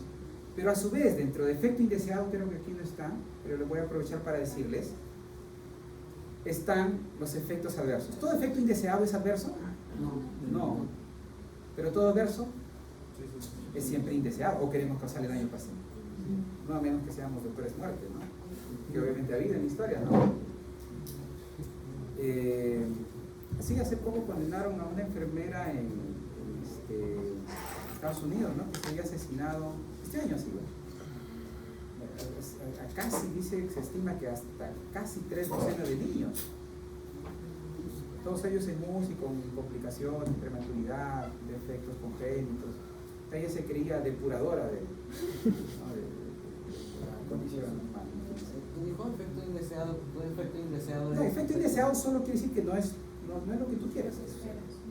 Pero no todo indeseado es adverso. No todo indeseado. ¿Ya? ¿Cuándo es adverso? Cuando causa daño. Y esa es la definición que está ahí. Todo efecto, obviamente indeseado, que causa daño, se llama efecto adverso. ¿De acuerdo? ¿Habrá excepciones a esta regla? ¿Que todo adverso es indeseado? Hace un momento les puse ejemplo. Excelente. Sabemos que los aminoglucósidos son ototóxicos y sabemos que es un efecto adverso porque deja sordo al paciente. Pero se convirtió en un efecto terapéutico ante otro problema, ¿no? Claro que cambiamos un daño por otro daño, pero un daño más tolerable que el primero, ¿no? ¿Puede un efecto adverso convertirse en un efecto terapéutico? Sí, por supuesto. Claro que sí. Pero es raro. ¿De acuerdo? Usualmente se convierte cuando hay un daño peor. ¿De acuerdo? Muy bien. Por lo general no. Por lo general los efectos adversos son indeseables. Pero a ver, ustedes saben que no solo los bronquios tienen receptores beta 2. ¿Quién también tiene beta 2? El corazón, muy bien. Y ese niñito que lleva un asma, de nebulizo, va a tener palpitaciones. Yo quería que tenga palpitaciones. ¿Será un efecto deseado o indeseado? Indeseado. ¿Y será adverso o no? Sí. ¿Qué daño le causa al niñito? Bueno, a la larga podría ser. ¿A la larga? Si no tiene un problema cardíaco del ritmo o de la frecuencia, no. Es intrascendente. Pero si me dices un adulto con riesgo coronario, ahí sí, ¿no? Porque le puede desencadenar un infarto, una angina. Entonces, miren, depende, ¿no? Ahí la clave sería depende. Niños sin problemas cardíacos, por lo general es intrascendente, es indeseable, pero no adverso. Pero adultos sí puede ser adverso. ¿Por qué cuando mandas un medicamento te aparece como efectos adversos graves, no graves, leves? Claro, es que imagínate, si tú le causas una angina a un paciente, ¿qué efecto adverso será? ¿Leve, moderado o severo? Severo, ¿no? ¿Cuándo se considera severo? Cuando requiere hospitalización o prolongar la hospitalización o deja una discapacidad temporal o permanente o produce la muerte. Entonces, el leve se podría considerar indeseado. Hay intrascendentes, ¿ya? Para que... No, por eso, todo efecto adverso es indeseable, hemos dicho, con las excepciones que puede darse, ¿no? Pero ¿cuándo tú sabes que es adverso? Cuando causa daño. Claro. Ahora ese daño puede ser intrascendente, puede ser leve, moderado o severo. Severo ya le dijimos cómo se define. ¿Ya? Cuando causa discapacidad permanente o temporal, requiere hospitalización, que es el RAM, o prolongar la hospitalización, que es este estado especializado, o produce la muerte. Me estaba olvidando, o causa teratogénesis o carcinogénesis.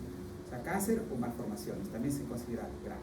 ¿Ya? Hay una definición exacta, porque tú cuando notifiques, y eso lo van a ver en práctica creo, tienes que decir, tienes que catalogar, leve, moderado, severo, tienes que decir, ahí en la fichita tienes que llenar.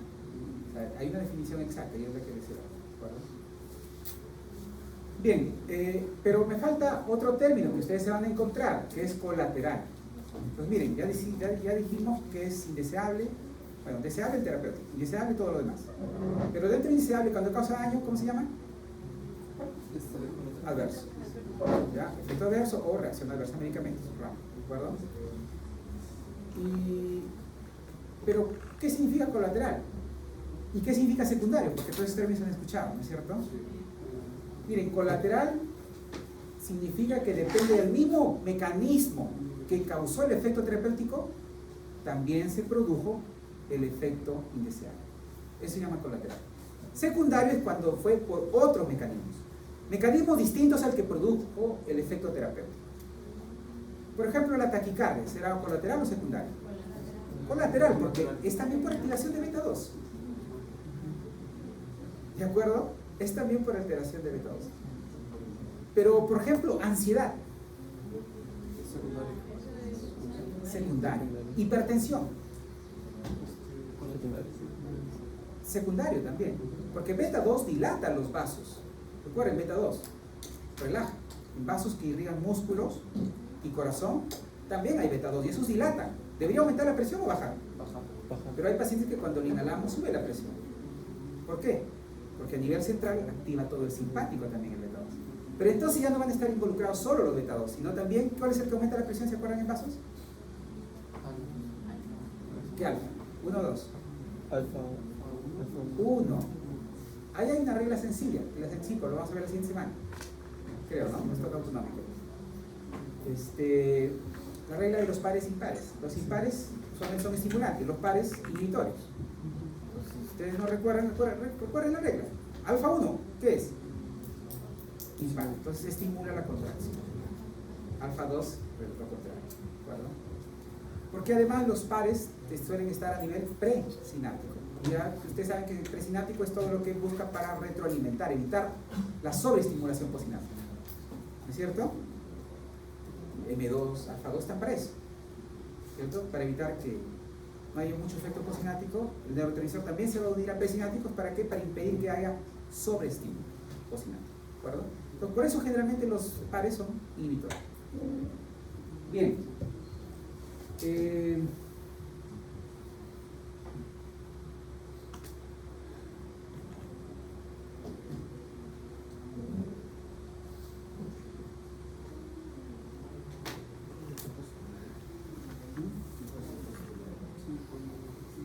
Entonces, esa es la diferencia, ¿ya? Ahora, por ejemplo, si ustedes han tomado un antigripal, ¿qué les causó? Sueño. ¿Qué habrá sido el sueño? ¿Colateral? ¿Secundario? Secundario.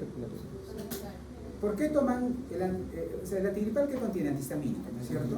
Clorfenamina, por ejemplo. Su nombre lo dice, lo damos porque va a bloquear el receptor H1.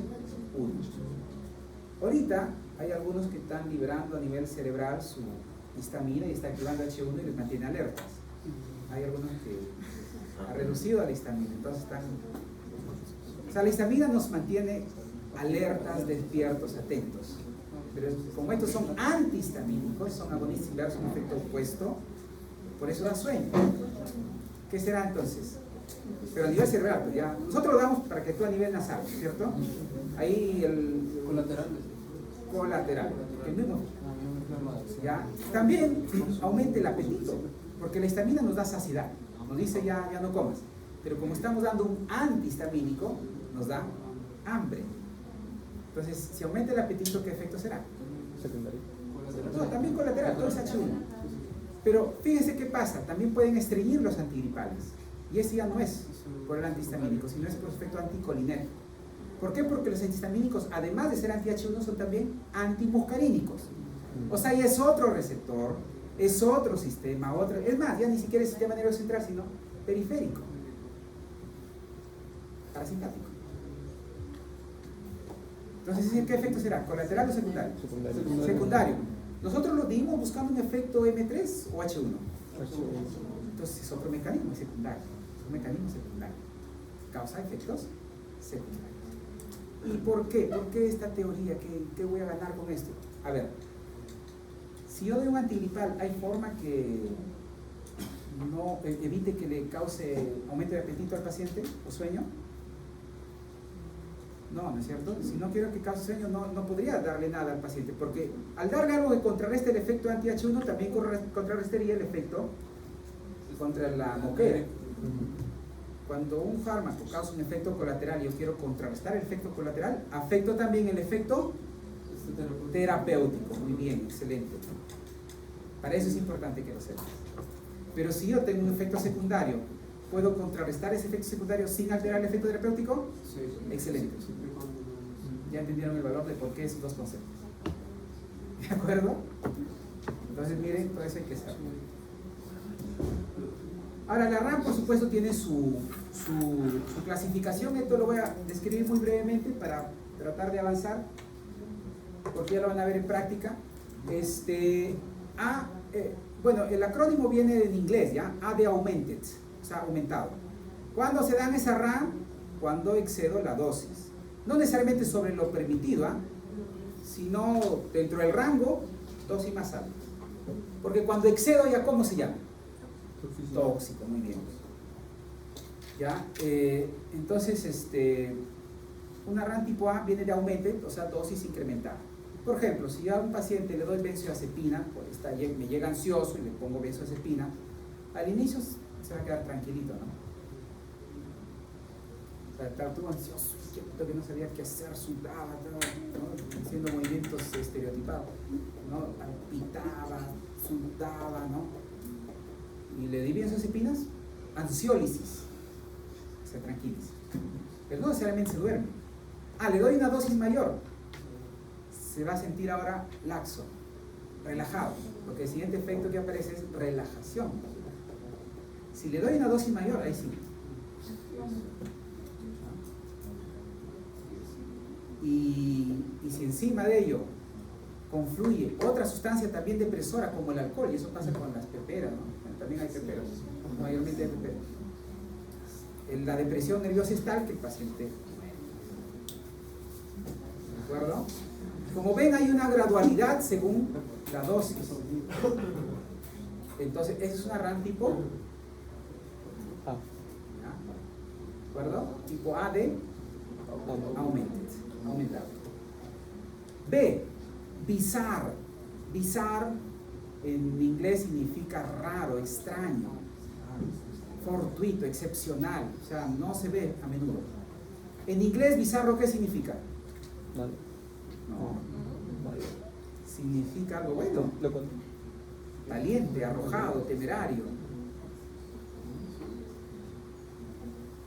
Es bizarro no estar atento a todas las clases de farmacología y solo estudiar la noche previa al examen. Eso es bizarro, ¿no? Es arriesgar mucho, ¿no? O sea, es demasiado temerario.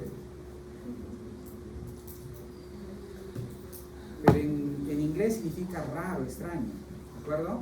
Entonces en inglés, la acepción en inglés es la que se utiliza acá, bizarro, raro, extraño. O sea, ¿son raros que se presentan a menudo o raramente? La granulocitosis que produce metamizol será tipo A, tipo B.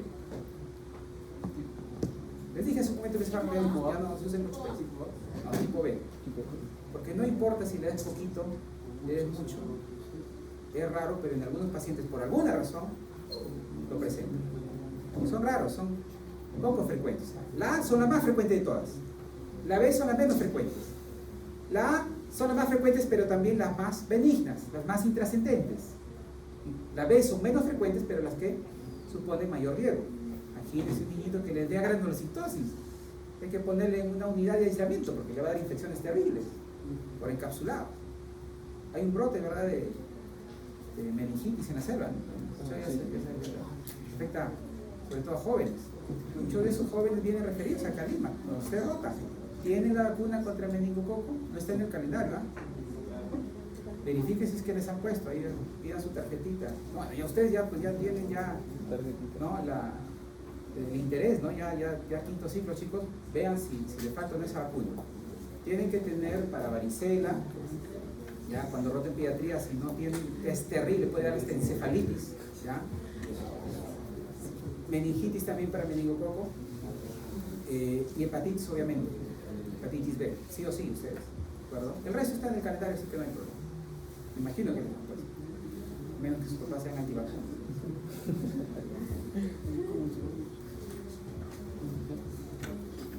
Son antivacunas, no tienen por qué enviarles a estudiar medicina, ¿no? O sea, las vacunas son uno de los mayores éxitos de la medicina. Para el infarto se da, por ejemplo, prevenir infarto se da que el principal factor de riesgo para el infarto es la dislipidemia, que los ateromas, ya saben ustedes, se forman por líquidos. ¿Cuántos pacientes deben tomar antidislipidémicos para que no les dé un infarto? 200. ¿Cuántos infartos prevengo? 4. ¿Cuántos diabéticos creo?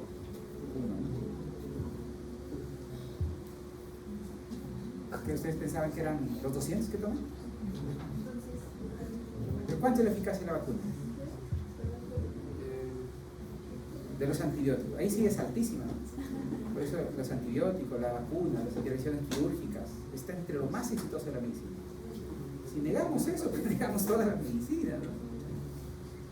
Bien, bueno, entonces ya saben, A, las más frecuentes, leves, predecibles porque depende de la dosis, ¿ya? Claro, más benignas, menos graves, como quiera decir. B, al revés, poco frecuentes, más graves e impredecibles. Impredecibles temporalmente, porque ya por la farmacogenética está indicando quiénes pueden presentar eso. Hay, por ejemplo, los que hacen anafilaxia. ¿Cómo saber? Si ustedes ponen una medicina y su paciente hace un shock anafiláctico en el consultorio y muere, ¿los pueden condenar a ustedes o no? Si es que no había forma de saberlo y no hay una prueba estandarizada para predecirlo antes de que reciban, no. Pero si hay, obviamente sí, les pueden apresar. Por ejemplo, penicilina inyectable, sí hay, la prueba de sensibilidad. Si el paciente nunca lo ha recibido o no sabía si era alérgico, ustedes antes de indicarle tenían que haberle hecho la prueba de sensibilidad a la penicilina. Si ustedes no lo hicieron y le pusieron y el paciente muere por anafilaxia, ahí se pueden ir a la cárcel. ¿Ya? Pero, por ejemplo, anafilaxia puede hacer a cualquier fármaco, hasta corticoides. ¿Saben que los corticoides son antialérgicos, no? Pero hay alérgicos a corticoides, imagínense.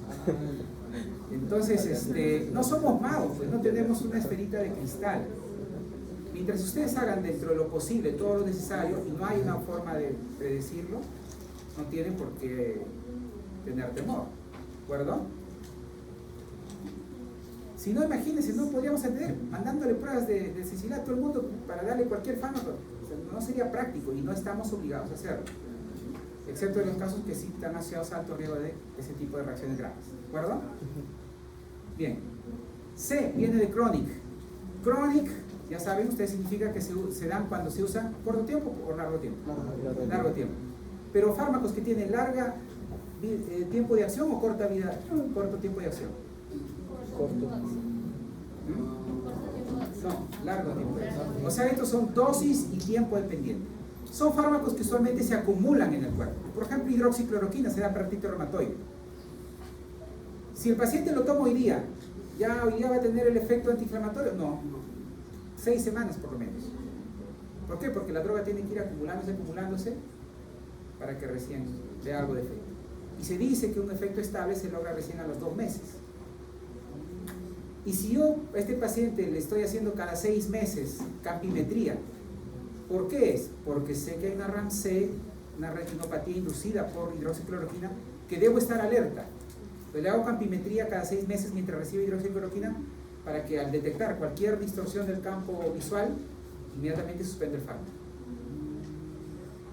¿De acuerdo? Es una RAM tipo C. Tiempo y dosis dependiente. La D viene de delay, retardada. ¿Quiere decir que aparece rápido o tarda en aparecer? De delay, retardada. Tarda en aparecer. Pero a diferencia de los C, es solo tiempo dependiente, más no dosis dependiente. Quiere decir que depende de las dos. ¿Eran fármacos que se acumulan o no se acumulan? Que no se acumulan. Esa es la diferencia entre C y D, ¿ya? Los C se acumulan. O sea, depende de la dosis acumulada y del tiempo. D no se acumulan porque su tiempo de acción es corto. Su vida media es corta. Entonces no se van a acumular. Pero sí depende del tiempo. ¿Por qué? Porque es una cuestión de chances. Estás que disparas hasta que no le das. A eso se refiere. Por ejemplo, metronidazol sabemos que es carcinogénico. ¿Por qué? Porque su mecanismo de acción es alterar la reparación del ADN. Claro que lo damos para que haga eso en los parásitos y bacterias, pero también lo puede hacer en nuestras células. Entonces a veces hay damas que vienen, que vaginosis, ya, metronidazol, vaginosis, otra, metronidazol, y así están, hasta que en una de esas puede, es bajo el riesgo, pero existe. Y el fármaco de corta acción se da cada 6 horas, incluso a veces, cada 8 usualmente, hasta cada 12. Pero sí que se puede usar variedad porque es de corta acción, no se acumula. Pero estando usándolo repetidamente en el tiempo, cuestión de chances. Más veces, más intentos, más probabilidad que aciertes. ¿De acuerdo? Es solo tiempo dependiente. ¿Ya? Eso es lo clásico aquí en el D, carcinogénesis y teratogénesis. ¿Ya? Esos son los clásicos ejemplos del tipo D. Luego E viene de end of treatment. ¿Qué pasa si un paciente le estuve dando atenolol, que es un beta bloqueador para su hipertensión, y de pronto lo deja de tomar y viene ahora con una crisis hipertensiva? ¿Dependió eso del fármaco o no? Claro, el fármaco estaba bajando la presión, pero como lo dejó de tomar, o sea, end of treatment, al suspender el tratamiento, hubo un efecto rebote. ¿Cómo debía haber evitado eso? Quitando gradualmente. ¿De acuerdo? Bien. Entonces, ends of treatment es al suspender el fármaco. ¿Por qué? Porque el organismo trata a toda costa de mantener su homeostasis. Si le damos un fármaco que le baje la presión, ¿el organismo qué dice? Hay que subir. Si el fármaco le dice aumento del peristalsis, ¿el organismo qué dice? Inhibir la peristalsis. O sea, el organismo siempre está oponiéndose al fármaco. Te dirán, pero a ver, si lo doy es porque está mal el organismo. Si tiene hipertensión el paciente, lo doy porque está de más. Sí, pero el organismo no, o sea, los sistemas individualmente no son conscientes. Obviamente con nuestro cerebro tenemos conciencia, pero individualmente los sistemas u órganos no tienen conciencia, no tienen discernimiento. O sea, los vasos no dicen, mira, hoy este pobre paciente ahorita No, está con mucha presión, ya mejor relajémonos. No, ¿de acuerdo? Ellos, sobre todo, y esto pasa con enfermedades crónicas, se vuelve su nuevo basal. O sea, una presión elevada, el sistema simpático dice, entonces eso es como suele estar. Cuando viene un fármaco a querer bajar esa presión, este se resiste. Y eso introduce un efecto que creo que no les comenté, que se llama taquifilaxia. Noten, ¿sí? Taquifilaxia es la pérdida de la respuesta. Hay fármacos que yo doy, al inicio funcionan muy bien y luego va disminuyendo la respuesta. ¿Por qué? Porque el organismo está contraponiéndose a ese efecto. Con un anticonvulsivante pasa igual. Si el paciente suspende el anticonvulsivante de golpe, puede llegar a convulsionar rápidamente. Por eso esos fármacos se dan a largo plazo y cuando suspenden lentamente. ¿Por qué lentamente? Para darle tiempo que nuevamente se reajuste su nuevo nivel basal. O sea, el organismo hay que decirle, mira, es la sintonía, aquí está sintonizado, esta es tu onda. Así como cuando uno modula ustedes ya no usan de esos radios, pero antes había los radios con dial, ¿no? Que había que girar. Los autos todavía tienen algunos, ¿no? Pero ya nos pasamos, hay que regresar, ¿no? Así, modular y sintonizar el nivel. El organismo, los órganos, los sistemas por sí solos no tienen conciencia. Entonces hay que reeducarlos. Esos fármacos que tienen ese efecto rebote se suspenden siempre gradualmente. ¿De acuerdo? Nunca de golpe. Por eso hay que decir al paciente, hay pacientes, ¿sabes?, que llegan a emergencia porque es hipertensiva. ¿Por qué? Porque nunca le dijimos que la receta ni siquiera se le explica a veces. Hay que cambiar, muchachos. Nuestros indicadores de salud son pésimos, ¿eh? Hasta Bolivia, que usualmente teníamos esperanza que hasta en el fútbol, ¿no? Bolivia está hasta Bolivia no está pasando, en salud materna está mejor que nosotros. Argentina, hace poco ha salido indicadores de salud del madre-niño. Argentina es el tercer país con mejores indicadores, que está con una hiperinflación, pues. Acá supuestamente, económicamente, no todo pinta bonito, pero los indicadores de salud estamos... Es porque... O sea, ¿cuál es el actor principal de los sistemas de salud de un país? ¿Quién es el actor principal? ¿Los pacientes? No, ellos son la población objetivo del sistema de salud del país. ¿Quién tiene el papel más preponderante? Que sin este actor, pues no hay prácticamente sistema de salud, ¿no? Entonces nosotros somos los llamados a cambiar las cosas. Seguimos repitiendo lo mismo, pues esto nunca va a cambiar. También. Y no nos exigimos. No esperen que el doctor Sala les exija, ¿no? Ustedes tienen que actuar.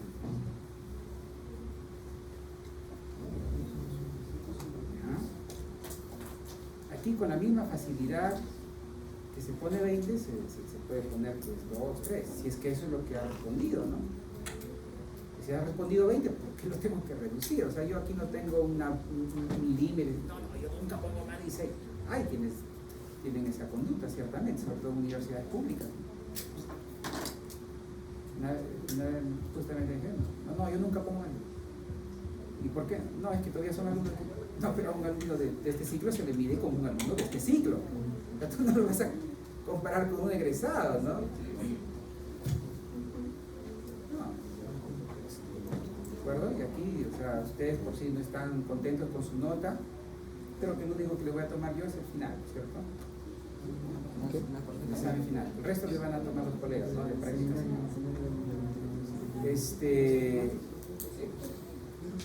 Ahí está, ¿no? O sea, ustedes tienen derecho a reclamar, ¿no? Y la prueba es su propio examen. Tanto la prueba mía como la prueba de ustedes es examen. No aquí que no, que yo califico, nunca califico mal. Y también acorde a su sistema de evaluación, que dice su ficha, que debes haber respondido. ¿Te contrastan? Bien. Listo, somos objetivos, o sea, nosotros no, por opinión no calificamos, sino de forma objetiva, según lo que ustedes han respondido, ¿no? O sea, ustedes nunca tengan dudas de ello. Les digo, mi principal prueba de defensa, la mía y la de ustedes, es un examen. Punto, ¿de acuerdo? Yo tendré que defender por qué le he calificado viendo su examen, ¿no? Y ustedes lo mismo, ¿de acuerdo? Aquí no hay opiniones, no hay, ¿no? Yo soy apegado en todo, ¿no? El método científico, ¿no? Tiene que ser objetivable, verificable, corroborable, ¿de acuerdo? Aquí cuando vienen porque quieren hacer recomendaciones y no hay un sustento, pues eso ya es esoterismo, ¿no? Yo creo en el cine, entonces estamos según que dice nuestro horóscopo. Bien, F de falla terapéutica. Ya, F viene de failure, falla terapéutica. Pero ¿cómo un fármaco podría tener una RAM como falla terapéutica? Quiere decir que no funcionó, entonces no debía haberle dado. Lo que pasa es que ciertamente hay fármacos poco eficaces, y esto lo vamos a ver. Usualmente esos fármacos no son de primera línea. ¿Qué fármacos están en primera línea? Lo que ha demostrado mayor eficacia. Los que no están en primera o segunda línea es porque son poco eficaces. Si ustedes aprenden la medicina con los fármacos que solemos usar acá, por costumbre, por hábito, pero no los sofisticados, los nuevos, y su paciente de pronto sí pudo solventar ese nuevo fármaco. Sí, pero como no les enseñaron estos nuevos fármacos, les enseñaron los tradicionales, que lo que está improvisado aquí en nuestro país, lo que suele usar, y no resultó eficaz. Claro, si el paciente tenía un problema de salud y le dieron algo que no resolvió ese problema de salud, ese problema de salud es problema de salud porque está causando daño al paciente. Si yo no lo resuelvo, va a causar daño al paciente, y eso define una RAM, ¿no es cierto? Lo que daña al paciente. Por supuesto que es una RAM válida, RAM tipo F, ¿de acuerdo? Por ejemplo, que en asma, las metilxantinas tienen RAM F. ¿Por qué? Porque son poco eficaces, ¿ya? O sea, tienen efecto antiinflamatorio e incluso broncodilatador, pero tienen una limitada eficacia y tienen peores RAM que beneficios. Si yo por ahí, un paciente hace una arritmia letal porque le dieron, ¿no?, metilxantinas, ¿no?, teofilina, por ejemplo, o aminofilina, esa fue una RAM, y claro, en teoría, la RAM lo produce el fármaco, pero se convierte en error de medicación si es que tú no lo evitaste. ¿Cómo pudiste haberlo evitado? Aprendiendo que no tiene evidencia que soporte su uso, sabiendo que la guía GINA no lo recomienda para el tratamiento. ¿Por qué no lo recomienda? Porque obviamente hay todo un sustento de ello, hay falta de evidencia. Ahí sí les pueden aprestar. Te dirán, no, pero la reina lo causó la teofilina, no yo. Correcto, pero tú pudiste haberlo evitado. Con conocimiento, con actualización, adhiriéndote a las guías clínicas basadas en evidencia. Con eso pudiste evitar. Entonces, una RAM es causado siempre, la culpa siempre es el fármaco, pero las RAM son evitables. Y si tú no hiciste algo para evitarlo, se convierte en error de medicación, y eso sí es punible. Con eso sí les puede llevar a un proceso legal. ¿De acuerdo? Bien. Tolerancia. ¿Qué diapositiva vamos? A ver. Estamos en la tercera todavía, ¿no?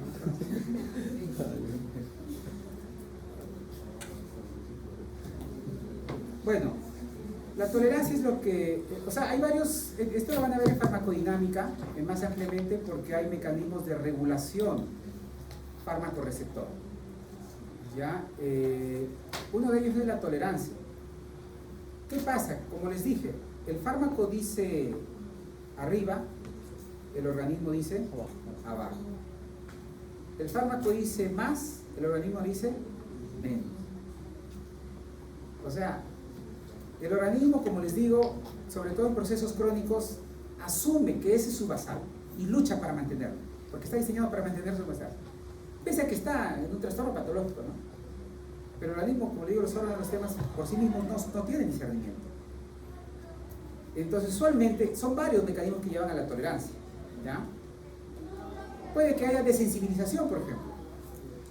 ¿Qué pasa con un paciente que por ejemplo,